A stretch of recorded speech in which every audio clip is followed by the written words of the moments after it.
Everybody gets quiet and serious when the mayor goes, Yeah, exactly. that'll be good, Mark. So I found this website called Yeah. Yes.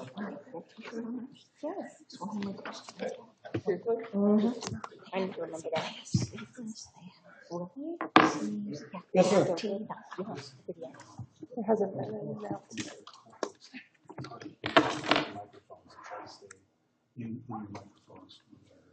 Okay, sounds good. Thank you. That's not my problem. My problem is always. Madam Clerk, you ready? All right. Are we ready on the right? Yes, we're ready. Ready on the left? All right. Good evening, everybody, and welcome to the regularly scheduled City Council meeting for June 7th, 2022. My name is Mark Clark. I'm the mayor. I'll call the meeting to order. Please join me in the pledge. I pledge allegiance to the flag of the United States of America and to the republic for which it stands, one nation, under God, indivisible, with liberty and justice for all. Roll call, please. Mayor Clark. Here. Mayor Pro Tem Castle. Here. Councilmember Spear. Here. Councilmember Johnson. Present. Councilmember Neal. Present. Councilmember Morris. Here. All right, next item on the agenda, audience participation. Is there anybody in the audience or online that would like to address City Council on any item that is not on the agenda or a public hearing? If so, please step forward to the podium. Anyone online? No. All right. Seeing none, moving on to the next item. Approval of the agenda. Is there any items, changes to the agenda? Just that we are going to conduct the ERA meeting prior to going into executive session for the regular meeting. All right, sounds good. Any other changes? If not, I'd entertain a motion. I move to approve the agenda. Second. I have a motion, a second, to approve the agenda. All those in favor signify by saying aye. Aye. All opposed, nay. Motion passes. Next item on the agenda, consent agenda. Approval of the May 17, 2022 City Council meeting minutes. Approval of the May 31st City Council special meeting minutes. Number 3, consideration of ordinance number 768-22, amending the 2022 budget, second reading. Item number 4, consideration of ordinance number 769-22 to administer the local sales tax on domestic food, considering voter approval ballot measure 2B, second reading. I move to approve the consent agenda. Second. I have a motion, a second, to approve the consent agenda. All those in favor signify by saying aye. Aye. All opposed, nay. Motion passes. Next item on the agenda, new business. Item number 5, City Council Ward 2 vacancy appointment. And for this, I'm going to take this here. So we had a vacancy in Ward 2, and we sent out notifications out to the public for applicants. We conducted 5 interviews on the 31st of May, and we had all of them were great applicants. However, we did make our selection of Mr. Brian Providence, who hopefully will be joining us here shortly. But I want to thank everybody that came out for the interviews and everybody, and thank them for their time. So with that, I would entertain a motion to. Mayor, are you ready for Judge Stewart? We are ready for Judge Stewart. Yes. Do we need to move to? No. Okay.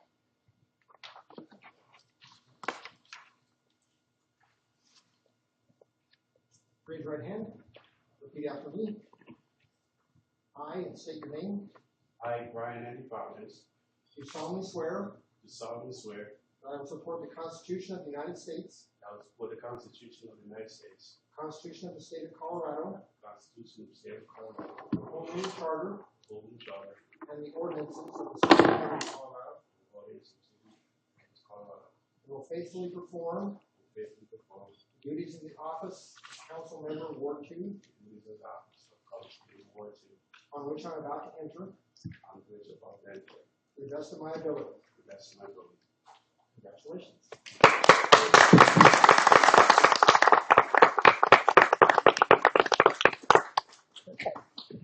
roll. Councilmember, Yeah. you're up. Councilmember Fowler? Now you get to start to make decisions. Can I ask you something?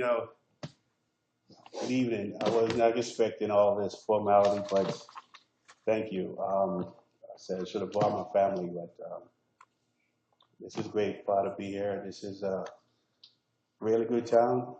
I mean, I swear by it. And I'm looking to give it all my best and all the support I have to offer. Just thank you guys so much. I really want to cry, but I'm fine. Thank you.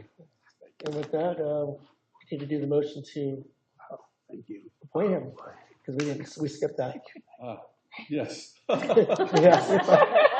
Somebody want to give me a motion? I move to approve Brian Providence to fill the Ward 2 vacancy. Second. A motion is second to appoint Brian Providence to fill the Ward 2 vacancy. All of those in favor signify by saying aye. Aye. All opposed, nay. Motion passes. Welcome. Thank you, guys. Welcome. All right, next item on the agenda, item number 6, consideration of approval of the 2021 financial audit. And we'll hear from staff. Thank you, Mayor. Good evening, members of the council. At your last meeting, at your work session, you received a report from the city's auditors, a company called Haney and Company, regarding the city's 2021 financial statements. The purpose of the item tonight is to formally consider acceptance of the 2021 financial statements audits as completed by Haney and Company. The City Council approves the audit annually following the presentation from the auditors and your discussion of the audit, questions that you might have. All of that happens at the work session. Once accepted by the council, the audit report will be finalized and posted on the city's website. The audit report is attached here. I'm always pleased to let the council know that you did have an unmodified opinion for the 2021 financial statements, or a clean opinion, which is very important for the city and something that your staff takes significant pride in. I will say that the audit report contains not only the results of the audit, but also all of the city's financial statements and the required supplementary information. I'll just remind council, I know that you know, but the work of the financial statements and the audit are really a joint effort between the city's auditors, who work directly for the city council, and the city staff, who's responsible for compiling the statements for the auditor's review. And I'll just say that I'm very proud to hear from our auditors of how well our staff is prepared for the audit, how our statements are compiled, and how smooth that process typically goes, because I'll tell you, it doesn't always go that way in all cases, in all places. So I know our finance director, Jackie Trott, is sitting here. She's certainly available to answer any questions that you might have tonight about the statements, but I do want to acknowledge and thank her and her team for their work through the financial statements and the audits. That concludes our remarks, Mayor. All right, thank you. Any questions or comments for staff? I just want to say thank you to you and your staff. I think as long as I've been on council and you've been at the helm, I think we've had a clean audit almost every single year. So hats off to you and your staff for all of their hard work. We really appreciate it. All right, with that, I would entertain a motion. I move to accept the 2021 audit report and financial statements. I second. I have a motion and a second to accept the 2021 audit report and financial statements. All of those in favor signify by saying aye. Aye. All opposed, nay. Motion passes. Next item on the agenda, number 7, consideration of resolution number 16-2022 regarding petition for annexation filed by Gary Wiederman on behalf of Besler Development Corporation for a 75-acre property located south and adjacent to 37th Street and approximately 500 feet west of 35th Avenue, setting a public hearing date to consider the annexation and change of zone. We'll hear from staff.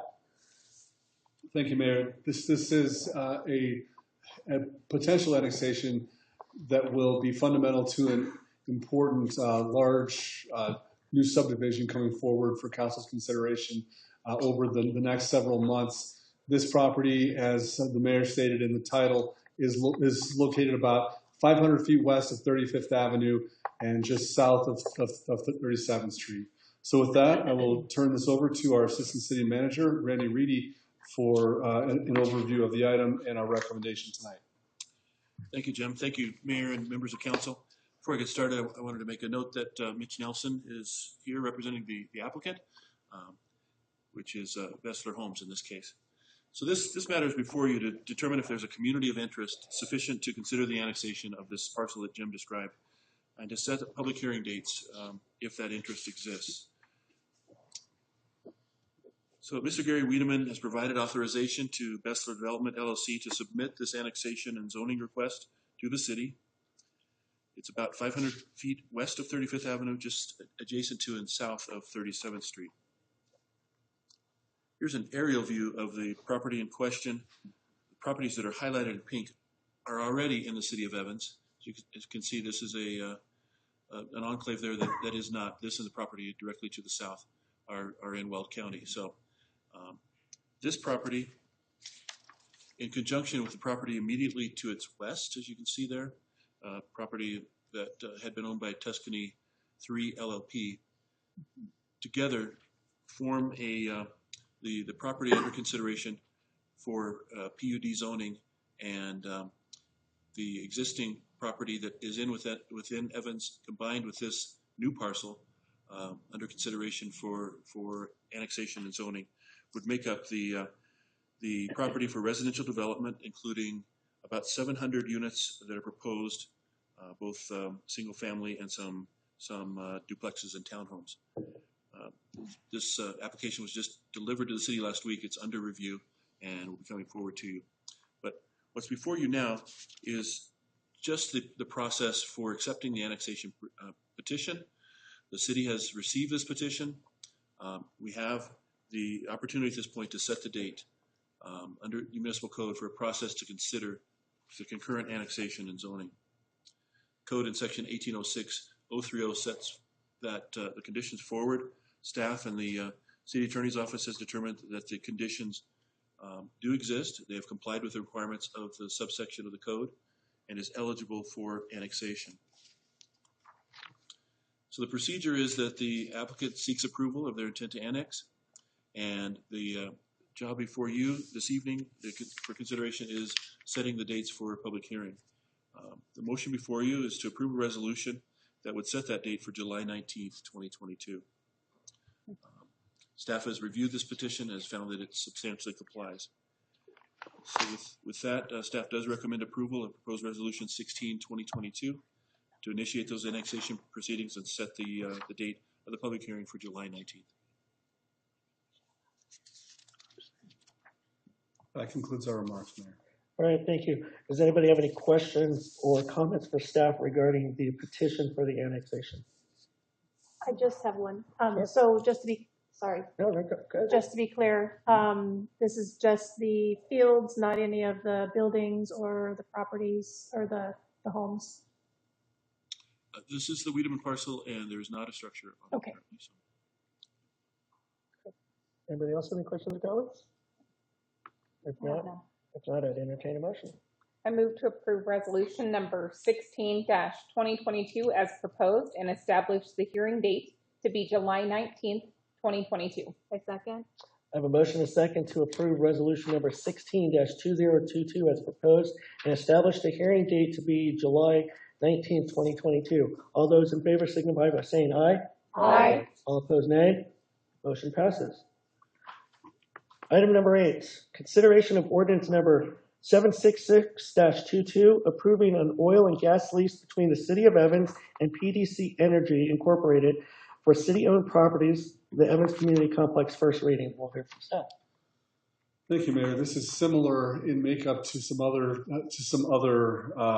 leases that the council has recently approved. PDC Energy continues with their plan to retrofit old vertical wells with horizontal wells.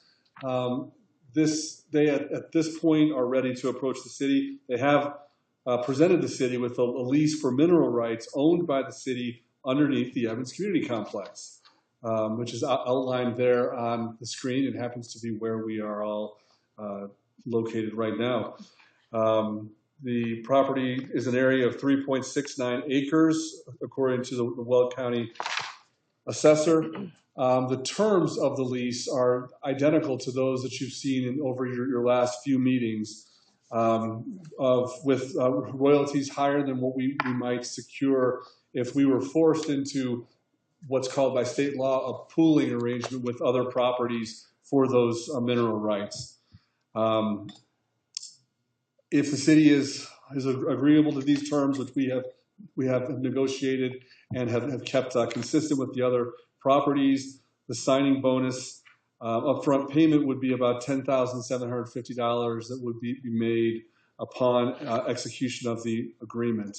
I'll state it's important to say no new drilling will be performed on the city's property.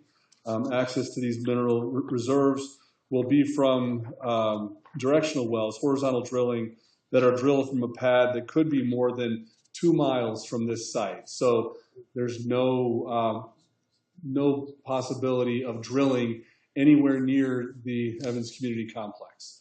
But they are needing our lease for those mineral rights underneath this property.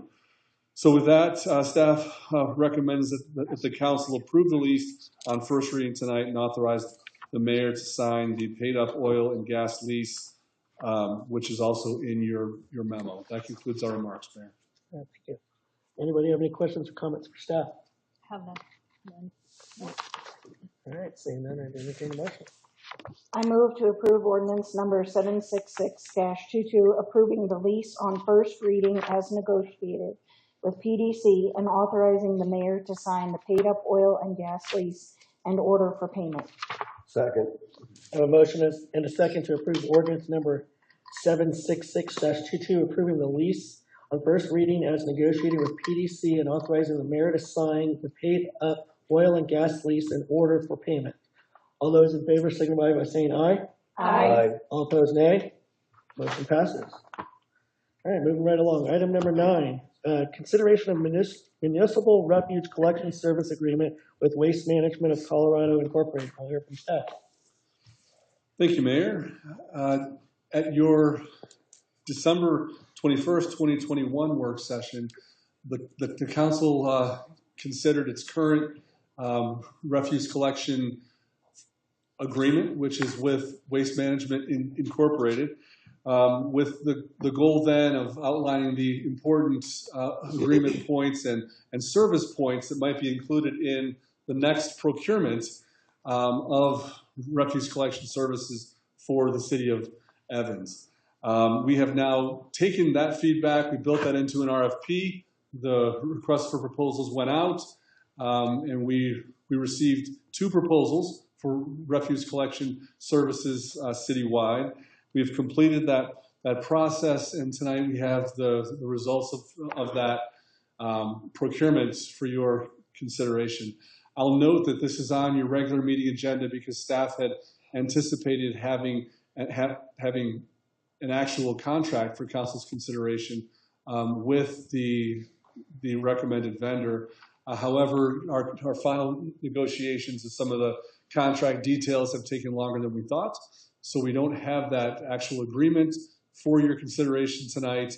Alternatively, I recommend the council hear about the process, hear about the bids and the recommended vendor, have any conversation that you might like, and then consider direction back to staff on next steps, which could include returning to your next meeting with the completed contract ready for council's consideration. So with that, I'll turn it over to our finance director, Jackie Trout, who managed this process with support from other staff and departments for just an overview of the process and recommendations. Great, thank you. Good evening, Mayor Clark, members of City Council. As Jim mentioned, we did meet late in 2021 to hear feedback from council on the items that we should include in the RFP to ensure that we're asking the right questions in soliciting the feedback to our RFP. We did wait until April 1st to release the request for proposals, knowing that we had enough time throughout this year to go through this process. The current contract with Waste Management does expire at the end of this calendar year. We wanted to ensure that we had enough time to inform them, work with residents if a change were to be recommended. It's not an easy thing to make a change of this magnitude, so we wanted to make sure we had built in those items in. We had RFP out for about 5 weeks. May 12th was the deadline. As Jim mentioned, we did have 2 responses to the RFP from Waste Management of Colorado as well as Republic Services. Happy to have lots of interest.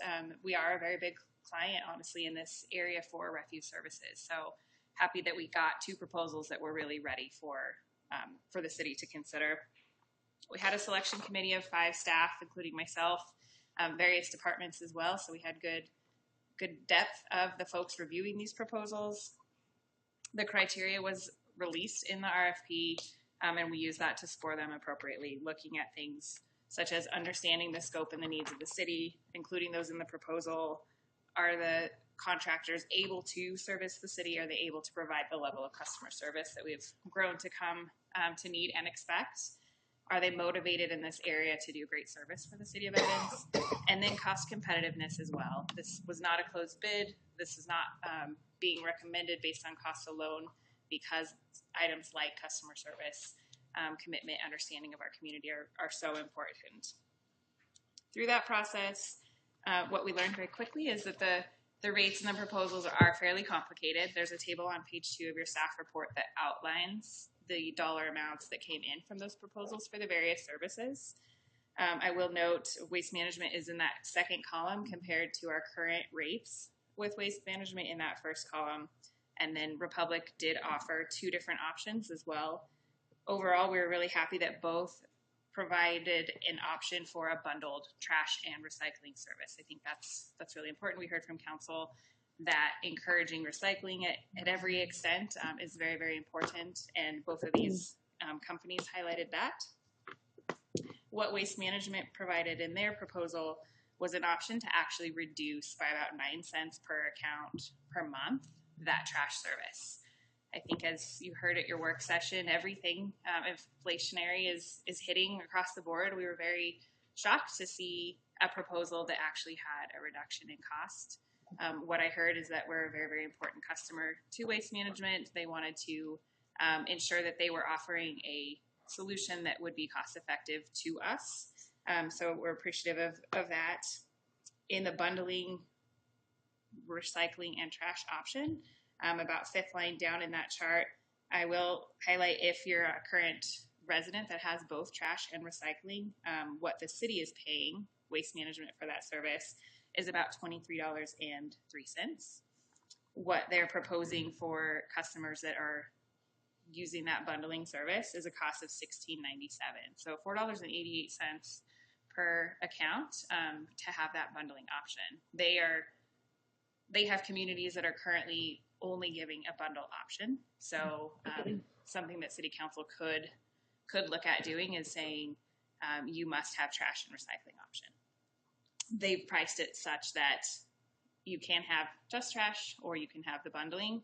Our code doesn't allow residents to have recycling without trash. So everyone would have trash and then could have the option to add that recycling, which costs very little additionally with that bundling option.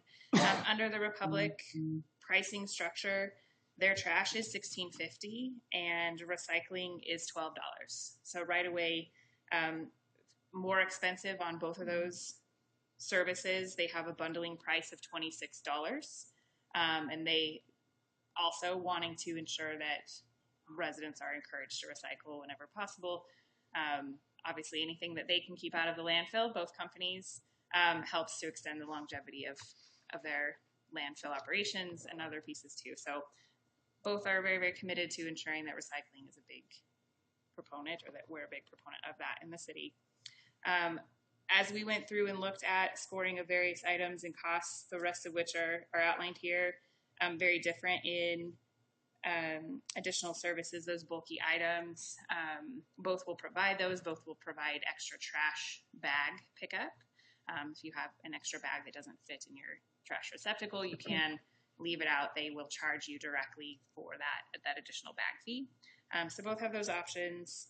Both have annual increases built in. What staff will be recommending is a 5-year contract with Waste Management.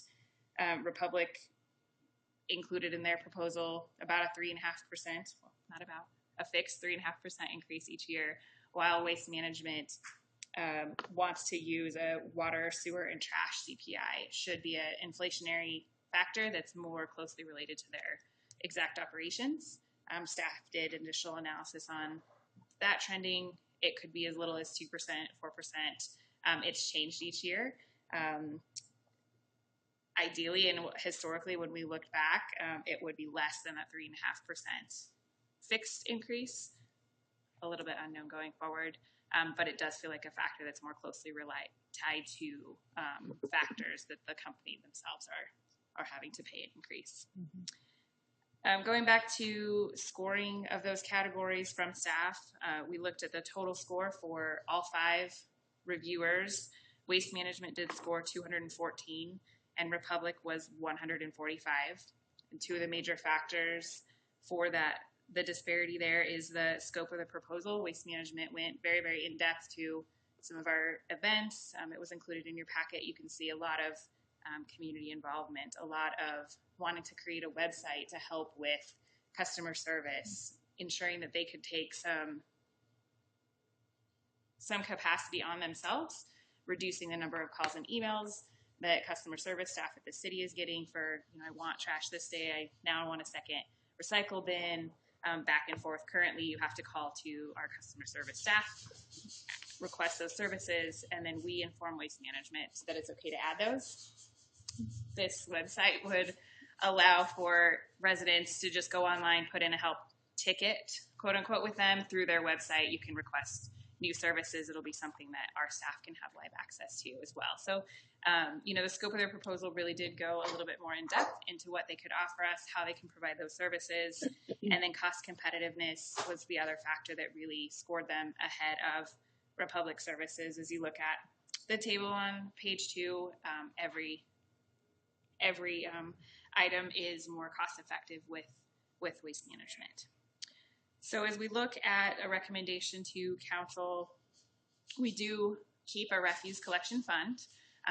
It does service everything trash and recycling. All the money that we get from residents for service fees goes into this fund. We use it to pay Waste Management monthly for the services.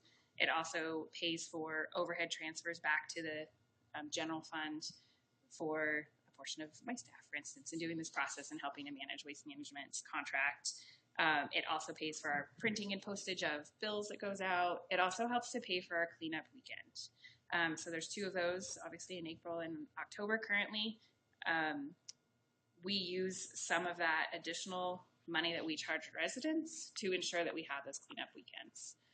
You may be aware you can buy additional vouchers if you have extra items. So obviously that helps to pay for tire recycling and some of those pieces as well, but partially that program is paid for by these fees. The additional analysis that staff did came up with a recommendation for you all to consider tonight. If we were to maintain the current current rate for trash only service, which is $14 and shown in the last page of the staff report, that would allow us to continue that buffer to help utilize those funds towards our cleanup weekend. We could choose to go down. Obviously, Waste Management is offering an initial price that's 9 cents per account per month cheaper than what we're currently paying. We looked at what that would mean if we backed off that price, still charge that same margin that we are today. And what that means is that we're paying a larger portion of the cleanup weekends out of our ending fund balance, leading council to maybe look at a structure of the cleanup weekends sooner than later. If we were to keep the current rate charged today for those trash only customers at $14 and have a 10% margin on any of the other rates, if you wanted to bundle Waste Management's charge to us, we would add 10% on top of that. You'd be at about $18.70, still cheaper than what you would be paying today if you had those services. That allows us to gain a little bit of extra money in that fund for cleanup weekend and for some of those overhead costs to help kind of perpetuate all of those services. In looking at the long-range plan that I included in there, you'll see in year 2027, our available funds that exceed our required reserve does go negative. What that means is this structure is not forever. The refuse fund is not one that I would recommend holding a large ending fund balance in. We don't have facilities that we maintain. We don't have large operation costs or maintenance costs that we would someday have to fund. Rather, those funds exist for items like cleanup weekend or additional events that council might want to look into. So the staff recommendation tonight is to proceed with Waste Management's contract. We did get very, very close with legal counsel internally as well as Waste Management in finalizing some of the details of those contracts. What you would see at your next meeting would be the included scope of services or proposal that's included tonight from Waste Management, along with our standard professional services contract. So it is the contract written by the city with terms that have been modified by Drew and Scott and Waste Management legal team. I think we're just a couple of days away from having that solidified. I apologize for not having it tonight for review and consideration.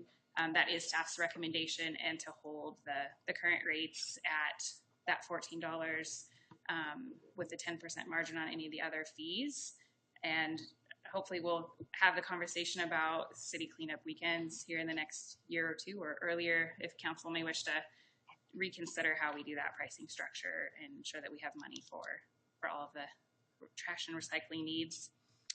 But overall, I think we've been generally very happy with Waste Management, with the improvements they've been making, with the commitment to our city, and do recommend that we look at them for the next 5 years of this service. I'd be happy to answer any questions or anything else I may have missed. That concludes our remarks, Mayor. All right, thank you. Anybody have any questions or comments for staff? I have a comment. I do appreciate the fact that they, lowered the cost. Waste management did. I mean, it's substantially better than it was. And also the bundling. I think that's great. That gives an opportunity for people to definitely recycle. That was important to us, and they definitely listened on that end to, bring that cost down. So I do appreciate that, and it looks like overall everything they're offering, competitive and great prices for the city, and it definitely shows that we are a customer they want to keep. So thank you for all your work. I was a little disappointed by the lack of bids, but I am a firm believer in competition, and definitely I feel that Republican coming in and outbidding Waste Management in a couple of nearby communities contributed to this low bid. And I'm sure our residents, when they learn of it, that there won't be any increases, or are going to be very, a little bit happier. Okay, absolutely. Anybody else have any questions or comments? All right, seeing none, so we're looking to move this to the June 20th meeting. We would just come back to you. We don't have to table this. We can just put it on your agenda for final consideration on your June 20th meeting. Are you able to provide just different pricing, the structures based off what you had mentioned earlier, just to look at prior to this coming to us again? Sure. I think the Waste Management contract itself, it would just be looking at what type of margin you would wish to add or not. Yes. What it means is about $20,000 if we were to not take, or if we were to add the same margin we are today to the new proposed rates. I think it makes about a $20,000 difference, meaning that you would be $20,000 under your required reserves 1 year earlier. So it's really about $20,000 of difference in those year 4 and 5 of our long range plan for that. But would be happy to model. Councilmember, we're also talking about kind of separate things. Jackie had talked about the rates, that the kind of the connection between the rates that the city charges customers as they apply to the rates charged by the vendor. The item tonight, and that would be in your contract, wouldn't include the rates that we would charge customers. That conversation typically happens in the fall as a part of our larger rate setting discussion. We will certainly have that in those different scenarios. We can certainly share those, council member, but I just wanted to keep kind of focused on the what the contract will include are those costs on, Jackie, what page is it of the staff report? Page 2. Page 2, they will not include the rates charged directly to customers by the city. Yeah, I do understand that. I just wanted to make sure, just because our current charges are $14, and it's just based if we look at the $11.90 and then add a 10%, then add an additional 10% margin, it looks a little different. So I just wanted to ensure that we just had those numbers to outside of this conversation. And likely, because this contract would go into effect January 1, 2023, we would look at this in more detail as we go into the revenue budget for 2023. We can come into more detail there. The rates included here and looking at what kind of margin and how we could keep rates affordable for residents today was merely just for illustration, so that you could have some understanding of how it would change your rates now versus what we're paying. Oh, perfect. No, then in that case, yeah, until we address them then, that'll be fine. All right. Any other quick additional questions or comments? All right. Seeing none, since we're not taking any action on this item until the next meeting, we don't need a motion, right? Correct. All right. Thank you very much. Appreciate it. All right. Moving on to the next item, item number 10, consideration of 2022 playground replacement project and contract approval. We'll hear from staff. Thank you, Mayor. As part of the 22 budget process, the council elected to include an extra $1 million in the budget from the fund balance to help us make significant upgrades in some of our older and more deteriorated playground structures at our parks. So staff has gone through the process of the request for proposals for playground design and construction, and we have those results for you tonight, and we have a recommendation on how much bang we can get for our buck in improving those playgrounds. And at this time, I'll turn this over to Assistant City Manager Randy Reedy and our Parks and Operations Manager Scott Sandridge. Take it away, guys. Good evening, Mayor, members of council. Like Jim said, we went out to bid for this. We also went and did a public survey asking the public what type of playground they thought they would be interested or that their kids would be interested in. There are some very distinct options out there. We currently have some very distinct options, and some are a lot more popular than others. Overwhelmingly, the feedback that we got was better swings, bigger, better slides. The ropes and some of those things that you see are, while they are popular, they're not, the feedback we've gotten is that they're not as fun to play on as swings and slides. It just, I don't think we're ever going to get away from that. So, Scott, excuse me, could you sit a little bit closer to your microphone? Sure. Thank you. Sorry. So we'll go through the proposed options here real quick, and it's never going to be right. So we'll go through the proposed options here real quick and answer any questions or comments that you may have. Three. Then keep your distance, but speak up a little louder. We'll try several things. Perfect. So one of the first areas we identified that the playground needed some help was Prairie View Park. Prairie View Park's one of the largest parks we have aside from Riverside. And at Prairie View, we currently have a very large structure. However, we've got an even larger space for a playground. So one of the things we wanted to tackle through this project was trying to fill our spaces. It would be easy to go back with exactly what we have. But we wanted it to feel full, wanted it to feel like not only are you getting something new, but you're getting something better than what you already had. So current shot of Prairie View Park here. And then this up here now is the proposed layout of the new structure and the new play amenities. Again, get that full feeling. That was one of the criteria when we did this, was number of play amenities that we got for the dollar amount for the structure. I thought that was something that was very important for us to be looking at. So,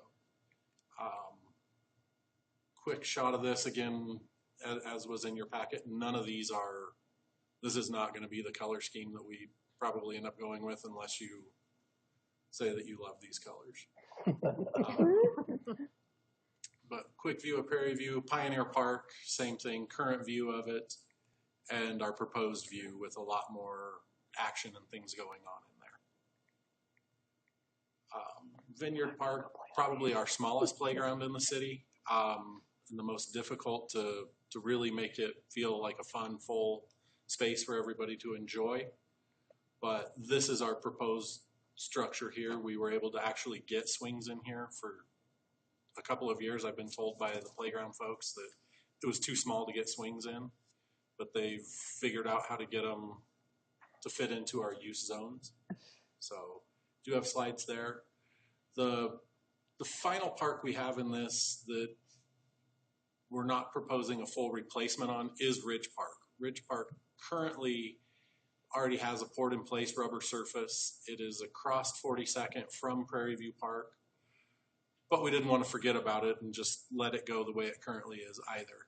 So we are asking to add 4 different new play amenities to that playground that will just give it some more attraction for everybody. In reviewing the RFPs that we got, Altitude Recreation scored the highest. They were the better of the RFPs that we received, or responses that we received to the RFP. They had a very thoughtful approach to using the poured in place rubber while still using some engineered wood fiber in their designs, which allowed us to have the more full feel of these playgrounds. And I think the other thing of note here is that we've done a lot of work with Altitude Recreation in the past. They used to be Triple M Recreation. They were bought out in the middle of this RFP process, so I was shocked to get something from a company I'd never heard of, but ended up being very familiar names and faces. So, Scott, could you speak a little more? I know one of the things that I heard about in the process was the consideration of different zones where possible for different aged children. Can you talk about how that plays out in some of those drawings? Sure. So we'll jump back here to Prairie View real quick. So in the playground arena, there are 2 different play groups, age groups. There's a 2 to 5 year old age group and a 5 to 12 year old age group. And you ultimately want to try and keep those 2 groups separate. There's just spacing. There's, a 2 to 5 year old playground is not going to be any fun for somebody who's 5 and up. Maybe not even somebody who's 3 and up. But we did make sure that in this process that we had those structures available for the 2 to 5 year old group as well as the 5 to 12. So the smaller structure you see at the bottom of the screen here at Prairie View is the 2 to 5 structure. The bigger structure at the top is the 5 to 12. And then in this picture, the big tall structure is that kind of side profile view of the 5 to 12. And then in the back with the smaller slides, the little bit tamer stuff is the 2 to 5 year old structure. The only one that doesn't have a separate 2 to 5 and 5 to 12 actual play structure is in Vineyard. And again, it came back to size. So what we did there is it's a structure that is a 2 to 5 structure, but it has, a 5 to 12 structure, but it has climbers and attachments that will allow the 2 to 5 year old kids the ability to get up on that structure through smaller steps, more tame climbers that don't take as much coordination or strength. And we can take a look at that one as well.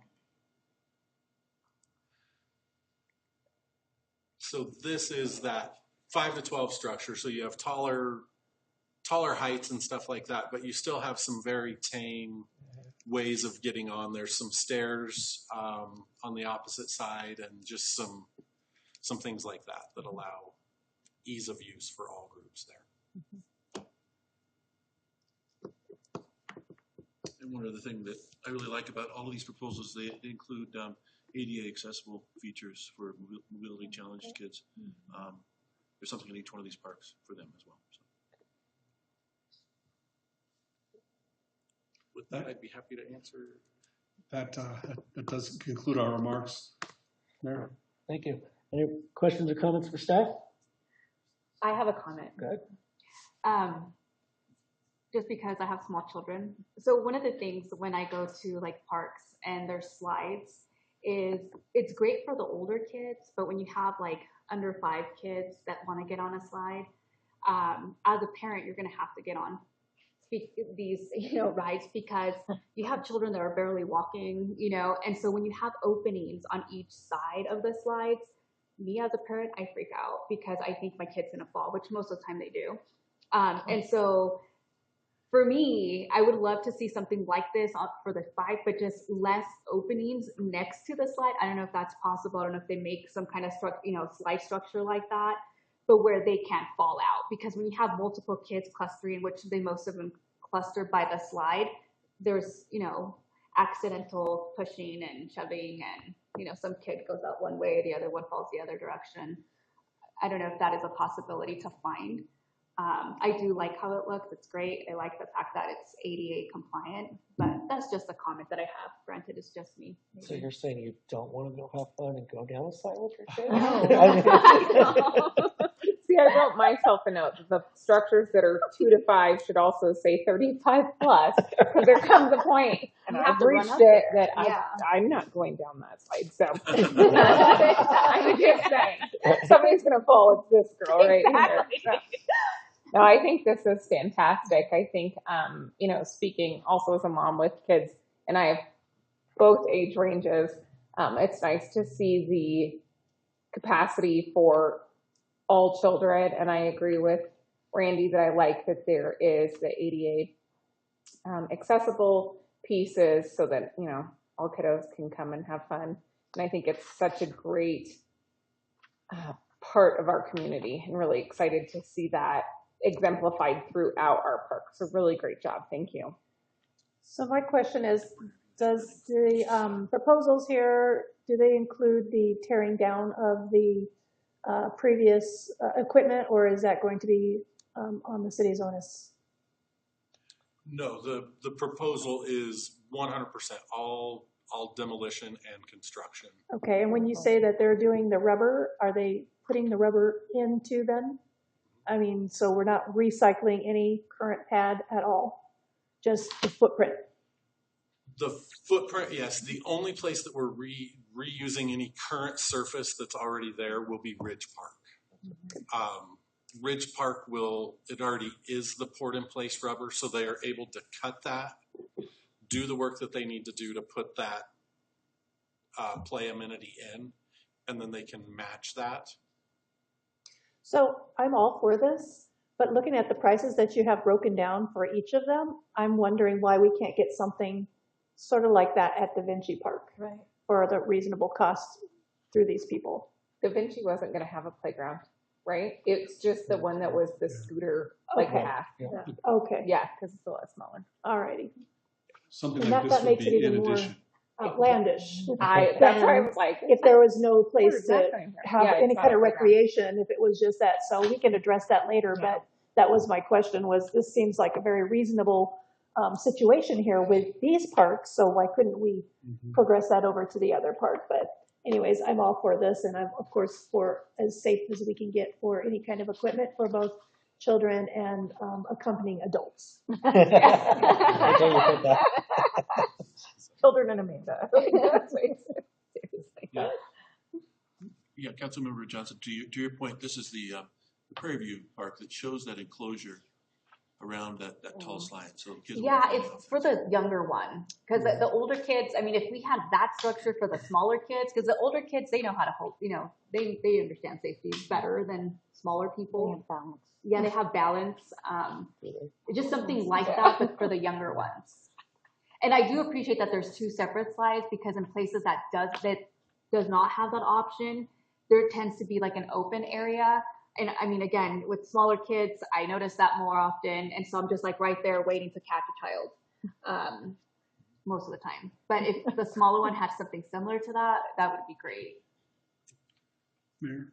Yes. One more comment, just because I think you guys might hear questions about this. One of the things that I thought was interesting as we went through this proposal process was, you might ask the question, why not have poured in place that rubber safety surface throughout the whole playground? Well, the answer is that's a major cost driver. So this company was really creative in how they thought about that balance of the poured in place surface versus that mulch surface to kind of get the most value for the money that we can. So you'll see that poured in place surface in those most critical play areas where someone is most likely to fall, but we will still use some of the mulching, which will be used where there's less risk and where we can really just optimize the resources we have. Is that better from a cost standpoint too? Because I know at the park nearest my house, the poured in place, it seems to maybe need more upkeep, that there's times that it almost like floods, gets divoted and floods, or tears and needs replaced. I don't know what the typical replacement or life is on that, or if it's warranted or anything else, but does that combination help to offset future warranty or future maintenance costs? Yes and no. We will have future maintenance costs in this surface, somewhat similar with patching and replacing the rubber. We'll also have costs down the road of replenishing the engineered wood fiber. Just because it's wood, it's going to break down. But the downside to an all engineered wood fiber surface is the amount of raking and things that need to go on. So those wood chips are, depending on the height, are anywhere between 12 and 18 inches deep. Mm-hmm. To maintain that, if you're trying to maintain that at the end of a slide, that's the first place that it always gets washed out and kicked out. Right. I know, because my kids come home and I dump it out of their shoes. So. Yeah, exactly. So that's what the rubber does from a savings there. Perfect. And then we're able to, that rubber does constantly shed, they call it. Yeah. But we can go back and patch that on an annual basis versus daily raking and things like that we have to try and take care of. So that combination seems to help, where you keep the rubbery surface where there's not going to be that wear and tear from the friction of the children moving around, and the wood surface on those other parts. Okay, perfect. Thank you. Especially that undulation, because kids catch on when it does undulate. Because I'm not sure which park has that, where there was like that undulate. It was undulated, and I think we're replacing that, or we have already. But it's also a concern there in the event that kids running from one surface to another would get caught in that. Any other questions or comments for staff? Go ahead, Fred. I'm going to phrase a comment since Councilman Spear didn't ask it. I noticed that you put the scores, but you didn't add the amounts bid in the staff report. For each of the vendors? Yeah, for each of the vendors. Okay, we can get you that. Each vendor provided 3 options per park. So in the staff report, we did talk about the range. The low bid, the lowest combination of anybody's options that we could have got would have been $680,000. The highest combination was just over the $1 million. And then they varied in there. But I can get at that information. And for this project, we did reveal to all the bidders what our budget was. It was necessary to do that so that, because there's so many different types of playgrounds. We could have said on $100,000 playgrounds, that would have been a very different proposal than for us to say, we want 3 or 4 playgrounds, we have $1 million, give us your best shot. So this was very much evaluated on quality and the quantity of and the type of equipment that was provided. So. I do have one more question. When are we proposing on starting this? We would be ready to order after your approval. Okay. Lead time varies. What I'm hearing from them is it varies on the amenities. So what they'll do, once they're told that they can move ahead, they will put together and tell us which one they can get first. But they're saying the shortest lead time is about 8 weeks right now. Okay, that was my next question, was if there was an order in which they were going to do it, or if they were going to attack them all at the same time. They will be done one by one. So you'll let us know just in case we have any citizen concerns. Yep, okay. Lance and I will be working together. Perfect. Once we get that so that he can get it out on social media. Awesome. We did not want to we didn't want to close 4 playgrounds at one time all summer long. So they'll do them one at a time. So, and are we going to have signage there? Like, playground under construction, please visit Prairie View during this time or something. Okay. We're working on We're working on it. Once we get the approval to move forward, we'll finalize all the color choices. And then I'll use a rendering like this that says coming soon. Some sort of signage like that. And please see, we'll give them the address of the next closest park while it's closed. Sounds good. I just want to say thank you. Thank you. Yeah. Your parks look great. I love that they're inclusive in all abilities. So I was just telling Mayor Pro Tem, I actually like the color scheme that's being shown up on here. That's just my opinion, though. There are no other questions or comment for staff. I would entertain a motion. I move to award the 2022 playground replacement project contract to Altitude Recreation in the amount of $1 million. I second. I have a motion and a second to award the 2022 playground replacement project to Altitude Recreation in the amount of $1 million. All those in favor signify by saying aye. Aye. All opposed, nay. Motion passes. Thank you. Next item on the agenda, consideration of resolution number 20-2022 to deem void and terminate the 2007 Evans-Milliken Intergovernmental Agreement. And we'll hear from staff.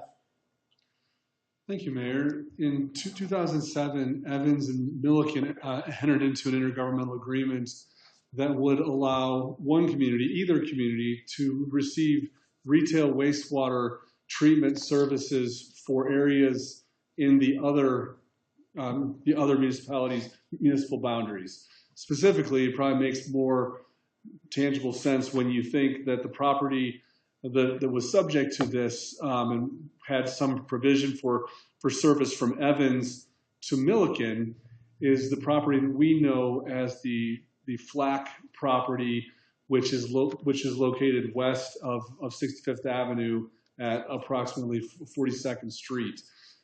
This IGA contemplated that sometime in the future, when development occurred, that Evans could provide wastewater services to the homes that were built within that property, that entire property is annexed to the town of Milliken. The agreement allowed for other future such agreements and also potentially for Evans to receive services from Milliken, but that's the only property that has been addressed through this IGA since 2007. Given the extensive utility planning that Evans is now doing, and frankly, the importance of utility services for annexation and ensuring that the city's interests are met for that purpose, the staff recommends that it might be time for council to consider terminating this IGA with Milliken for the reasons that I stated, but also because the city understands that the development plans for that property have changed dramatically since the time of the agreement. So, it would be appropriate for council to consider at this time whether this IGA continues to serve Evans' interests, and if not, you could adopt the resolution attached, Resolution 20-2022, that would start the process per the agreement of terminating that IGA. And our assistant city attorney, Drew Lyman, has worked significantly on this, the resolution and analysis of the IGA, and is, of course, sitting beside me to help answer any questions. But that concludes our remarks, Mayor. Thank you. Any questions or comments for staff? I have none. I think I just want to point out that I firmly believe this is in the best interest of both municipalities. I think per review of this agreement, you're absolutely right that the things that it speaks to are things that with our current development and things going on, it doesn't make sense. But I also believe that it's in the best interest of Milliken as well, considering they may believe that we can and will service areas that it is not in our best interest to serve. And because of that, I don't want them to make decisions out of haste, really writing on this agreement. And so I do want to just articulate that I believe it's in the best interest of all parties involved to terminate this agreement.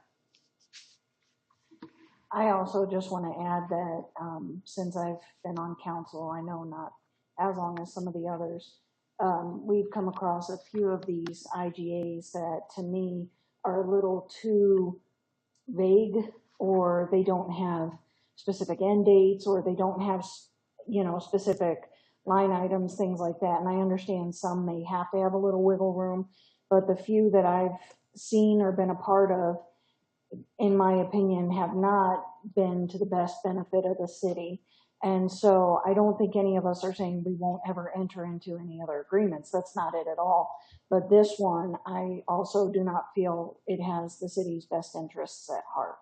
And I'm all for it. Ending. And I just will say that this in no way reflects the work that has been put forward by the staff and Milliken as well to continue going forward on other things that we are discussing. So I'm in favor of this as well. Is there not any more questions or comments? I'd entertain a motion. I move to approve resolution number 20-2022 to deem void and terminate the Evans-Milliken intergovernmental agreement. Second. I have a motion and a second to approve resolution number 20-2022 to deem void and terminate the Evans-Milliken intergovernmental agreement. All of those in favor signify by saying aye. Aye. All opposed, nay. Motion passes. Thank you. Moving on to the next item on the agenda. Item number 12, consideration of ordinance number 770-22, approving an exclusive ingress and egress easement located on the city's conservation easement located in the vicinity of 37th Street and 65th Avenue. First reading. We'll hear from staff. Thank you, Mayor. We have a unique circumstance here where the city holds a conservation easement on a property. This property is located at the northeast corner of 37th Street and 65th Avenue. The city holds a fairly large conservation easement there, but through a pending real estate transaction, the owner has come to the city and brought it to our attention that conservation easement coincides with the alignment of the resident's driveway, and could be an issue if not resolved for the pending real estate transaction. So with that, I will ask our Assistant City Manager Randy Reedy and our Senior Civil Engineer Rick Picard to give a little more information on this circumstance and the recommendation tonight. Thank you, Mayor and City Council. I think Jim summarized the issue pretty succinctly. This is cleaning up some access issues for this property owner. The access actually predates the conservation easement, and we do not believe it conflicts with the conservation easement at all. In your packet, there is a map kind of showing the rather confusing situation here where the driveway starts off of 65th Avenue and on the property owner's property, crosses the conservation easement, and then goes back onto the property owner's property as they move forward. Did you have anything else? No. I would just add that we are not asking for compensation for this. In exchange for this easement, we are asking for an easement across Mr. Wells' property for the Glick ditch that crosses his property in two different locations as well. So it'll be a quid pro quo. Any questions or comments on staff?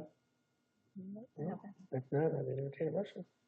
I move to approve ordinance number 770-2022 on first reading, approving a permanent exclusive ingress and egress easement on city-owned property and authorizing the mayor to sign the agreement. Second.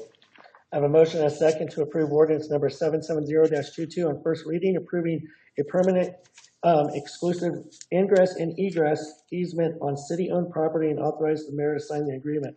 All of those in favor signify by saying aye. Aye. All opposed, nay. Motion passes. Next item, report, city manager. Thank you, Mayor. Just two quick things. First of all, you'll find that your places on the dais tickets for your choice of rodeo at the Greeley Stampede. Those were left for the council by the Greeley Stampede Board of Directors. Inviting you, hoping that you will be involved and feel invited to the Greeley Stampede this year. Of course, we're all looking forward to that event. And secondly, I'll just remind you that your next council meeting, and for the benefit of the public too, is Monday, June 20th. That meeting was rescheduled. The regular meeting was rescheduled by the city council around the 1st of this year. Out of consideration for any council members who might be attending the Colorado Municipal League Conference, which also happens that week. So that's all I have, Mayor. All right. Thank you. And city attorney. Speaking of CML, our city attorney, Scott Kropp, wanted me to let you know that for any elected officials or staff attending CML in Breckenridge, Kropp Law will be hosting an open house on June 23rd. Oh. And he said details will follow. So if you're interested, keep your ears and eyes open for details on that. Everyone's invited, of course. All right. Fantastic. Thank you. All right. Moving on. Next item on the agenda, audience participation. Is there anybody in the audience that wishes to address city council on any item? Anyone online? I have something. The power came off last night. Does anybody know why the power was off in my ward last night? It was. I have not seen anything from Excel on that. I know mine went off as well. I just got a text and an email from them. I did some rounds in the neighborhood to see if everybody was okay, but it was off for about 45 minutes. It's just something strange in the summertime, and pre-summer just came off, but everybody was quite content when it came on, but that's it. All right, thank you. All right, I'm going to go ahead and put the regular agenda in recess, and I'm going to open up the ERA meeting. Sorry. All right. Sure. Does anybody want to take